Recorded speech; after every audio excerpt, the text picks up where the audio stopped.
All right, so what I like to do after you guys leave is give you some golden tips that you learned over the weekend so you don't forget them, right? Because things can quickly fly out of our head. It was kind of like drinking out of a fire hose this weekend, and you had all kinds of inspirational ideas and tips. So here are what I think the most important ones to go through. I'm gonna give you about, I don't know, maybe about 10 golden tips. I'm not sure I'm gonna hit all 10, but this is what you should remember. First of all, remember what I told you. I'm just going to take the camera here. You want to make sure that you are dominating right in here. No man's landing in. We're watching the Cincinnati Open. They're crushing balls from the baseline. That's great. But remember, you're doubles players and your club doubles players. Your biggest investment over the next 12 months should be the continental grip. Everybody in the clinic can get better at their approach shots and their volleys. Do we agree on that? And a lot of you can get a lot more comfortable with the continental grip. Do you remember when I showed most of your volleys, how I was showing you how the racket was moving too much after you hit it, and to keep the racket head very stable? The less the racket head moves after you hit the ball, the better shape you're going to be in. The more you tell stories with your volleys, I want the ball to go there and then there, you're going to be in good shape, all right? Practice a lot of volleys in the air in the midcourt too. You get good at the midcourt volley, volleying up there gets a lot easier because you can't fake bad technique back here. If you have bad technique back here, you're going to have bad control, you're going to miss volleys, and you're just going to be a sitting duck by the time you get to the net. So practice a lot of midcourt volleys. Practice your chip. Develop a deadly chip as well as a consistent rip, okay? And then have an identity. I want you to develop an identity. A lot of club players don't really embrace what they do well.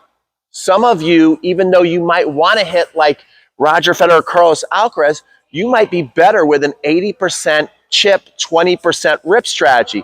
Others of you hit great ripping shots, but you don't have a chipping game. And so when the pressure gets big, you don't have a second B and C plan to go to, and you're missing that chip. So, I'm not saying switch your game to a full chip, maybe 20% chip, 80% rip, but you've got to know your game.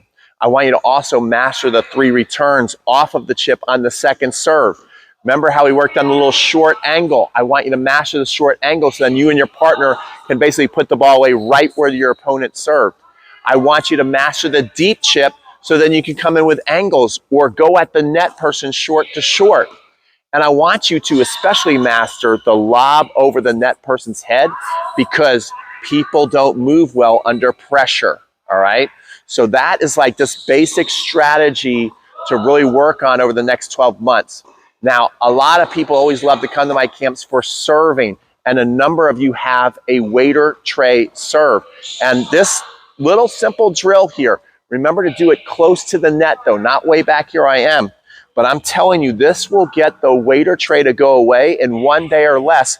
And that is putting this tennis ball right here, bring it behind your head. And here's the thing, making a rainbow shape, swinging out this way, right? What you want to think about is like you're hammering, this is a nail, and you're hammering up this way. And then right as you get extended right here, then you start to move these fingers out this way. You create the rainbow. Now I can hit the ball. It's like a magic trick. Can't hit the ball? Now I can hit the ball. And then through. A lot of instructors will tell you, you go like this and then you turn your wrist. That's not it. Does this look normal? Right? This looks a lot more natural. That's how you swing. Not here and then there. That's not it. Okay? Especially a lot of you that have trouble with your second serve being consistent and getting spin. Your racket's moving too forward. You need to throw your racket out this way. So again, doing this drill and dropping off at the top, that's what you want to do. Then eventually you can do this and toss, drop off at the top and hit. You do that, you're going to develop an awesome second serve. All right? I also want you to work on your preparation. I want you to think of yourself like a gunslinger.